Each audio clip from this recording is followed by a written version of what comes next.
So today we'll be looking into how to make a collar, shirt collar to be precise. So here we have this our interfacing paper stay. So now the rough side is the gummy side, is the glue side, while this side is the smooth area. While placing it on the material, you place using the rough side. That's the side that has the gum or that is sticky. So what I did next was to fold in pepper stain to two and create a straight line, just this way. So we are going to work on standing collar, also on the main collar, which is the collar form. So what I did was I went ahead and measured out the round circumference of the neckline, and which is 18 inches. So I divided 18 into 2 because our interfacing is folded into 2. That's our paper stay is folded into 2. So what I have there is 9 inches. I marked 9 inches down right there.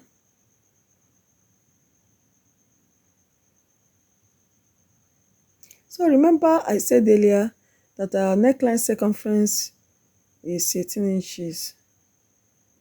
So at that point, I came up 1.5 inches from the 9 inches length and I made it a straight line.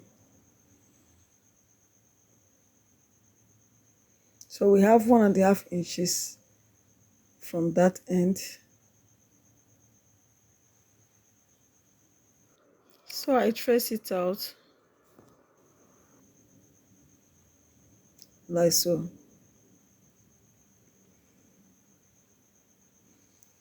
So what I will do next at the closed area, I went ahead and folded in our back neckline at both shoulders. Make sure that the two shoulders matched together, and I went ahead and took the length from that closed area, the back neckline, and what I got there was 3 inches. I marked 3 inches down. Remember, the closed area is always at the back. That's for the back neckline. So I marked 3 inches for the back neckline, and also I went ahead to measure out the front neckline as well. So from the tip, the open area, I measured out till the closed area where we have our shoulder seam. I measured it out. That's the remaining 6 inches. All this is to confirm what we measured out in our total neckline circumference. So now we have for the back 3 inches, while for the front is 6 inches in length. So at the folded end, I came up for my collar stand. The length I want to use is 1 inch. I marked down 1 inch at that close end. Some people like to use straight ruler, but I prefer for the collar stand to use a curve ruler. So I went ahead from the 1.5 inches. I'll give it a curve, a slight curve, just this way, till the folded edge. That is 1.5 inches against the 1 inch for my collar stand. So I'll curve it like so.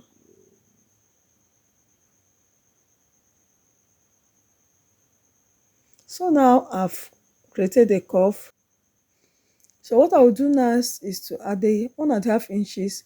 I came up 1/2 inch at that starting point. So I'll connect it, that 1/2 inch, all the way to the back neckline, the 3 inches measurement.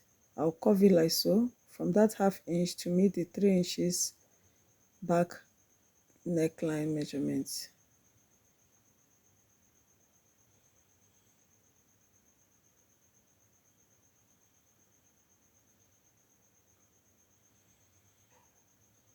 So that's that.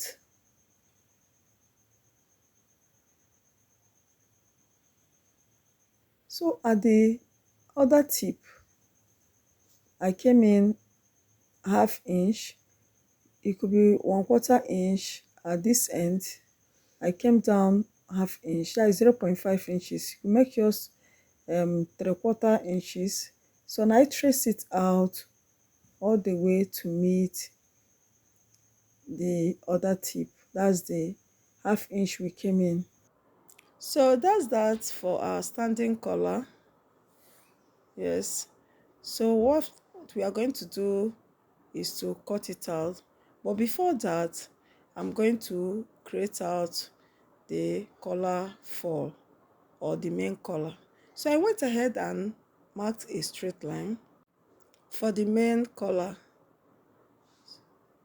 So also what I will do next is to take down or to measure out the round circumference of the neckline, which we earlier got 9 inches.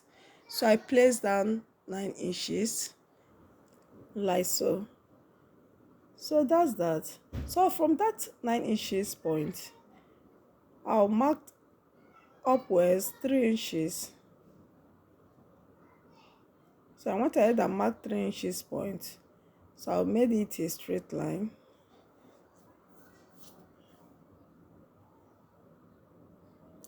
So I went ahead and straighten it up from that point. So what I will do next is to, at the close area, I also mark down the same back, our back neckline, which we earlier got 3 inches. So at the close end, I came up for my collar fall. The actual width for my collar fall is 2.5 inches. So you could make yours 2 inches, even 3 inches, depending on your choice or how wide you want your collar to be. So from that 2.5 inches, I went and used a curved ruler.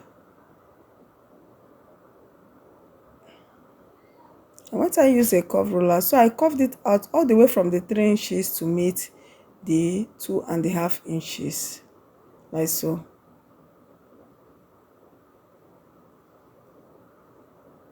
So what I will do next, at the starting line, I came down 1 inch. Yes, or rather I came in 1 inch. So I'll connect it like so. From that 1 inch, I'll connect it to meet the 3 inches length. Just that way. So now at the base of my collar, I also came in just half inch. I came in from that starting line, I came in half inch. I also curve it out using my ruler, my curved ruler. I'll curve it like so. From the 1 inch, I'll curve it to meet the half inch.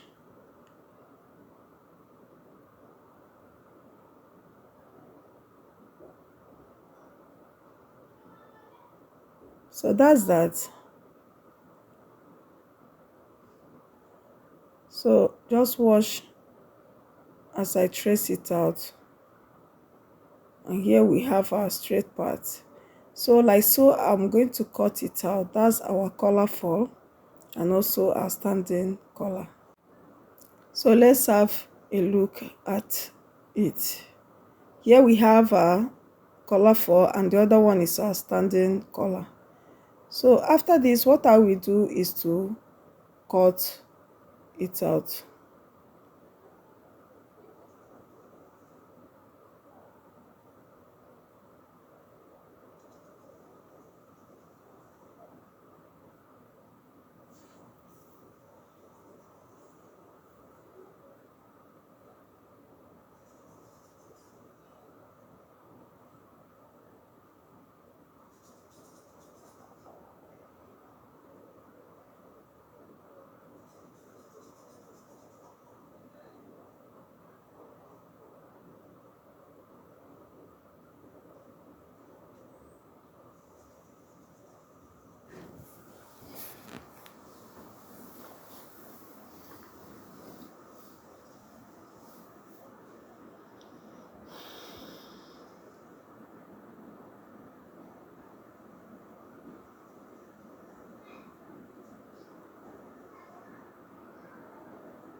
So that's it for our standing collar and our main collar. So what I will do next is to double it out. I'll fold in and cut it again, because this is a paper stay. It's kind of light. You can use a collar stay to do this, mostly is preferably. But whereby you don't have the collar stay, you can as well use paper stay. But the only thing is that you just have to double it to make it thicker. So I went ahead and cut out another collar stand.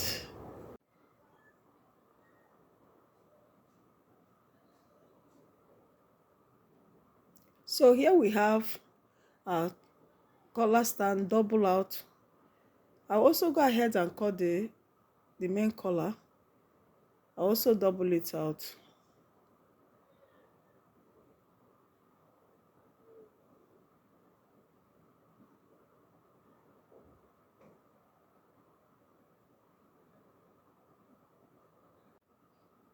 So that's that for the cutting of our collar stand and our collar fall.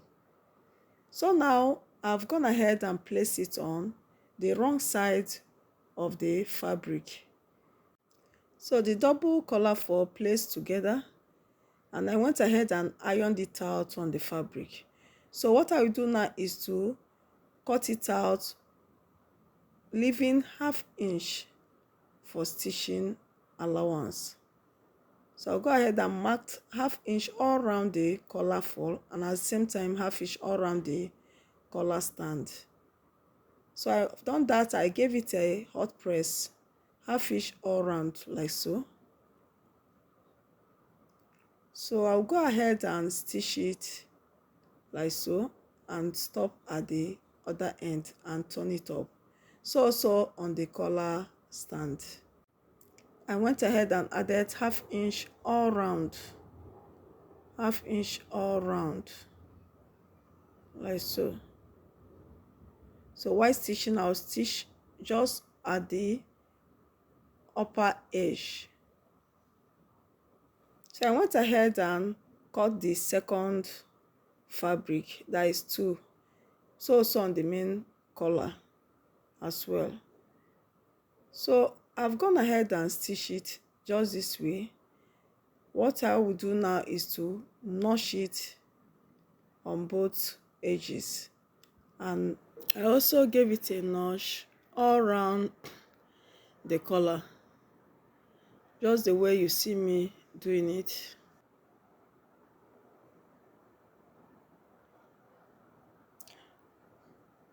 One side has to be open, so the places I'm notching are the areas that I stitched on. So see what I was trying to explain. So I went ahead and opened up to the right side after notching, and also made sure that both edges came out properly. While doing this, you have to be careful not to pierce through the collar. So after this, I will give it a hot press, iron it out, and after that I'll stitch right there on top. I stop stitching right there on top of the collar, like so. So now for the collar stand, what I will do, one, I place the collar stay right on one collar. So taking note of the midpoint, so and also these longer edges, that is where we are going to stitch while stitching on the collar stand. So I went ahead and folded the collar stand into 2 equal half, and now gave it a notch at both ends. So I gave it a notch at both center points. This will enable me to know where to place the collar stand. And also taking note of the longer edge, this is the shorter edge, so I'm going to stitch this way and also at that point. So at this point is going to be open. This is exactly where that will be stitched on the neckline. So now, since I've notched the center point, so what I will do now is I'll place the center point of the collar stand just this way, taking note of the longer edge. What I did next was to notch the center point of the main collar as well. So I gave it a notch.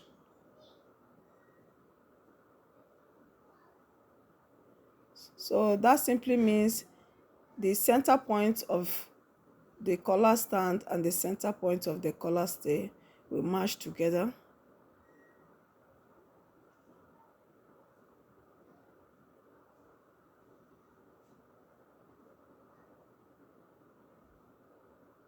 So I went ahead and matched the two collars together.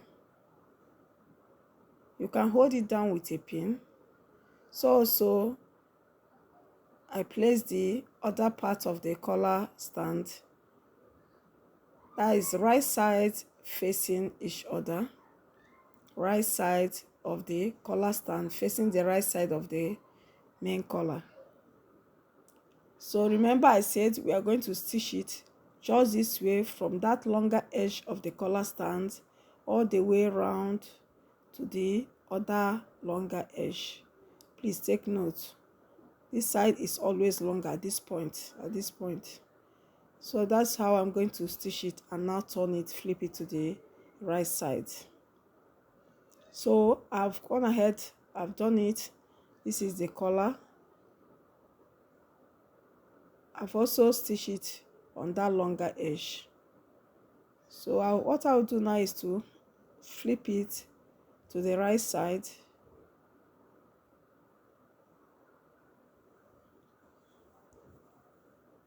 like so.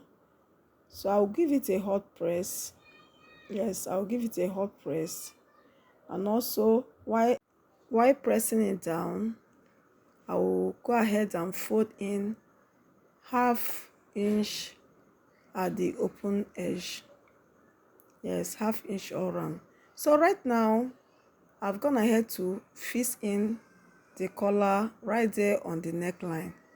So I went ahead and notched the center point of the round neck line, after which I matched the two center points together and now held it down with a pin all around the neckline area, like so, just the way I'm doing it.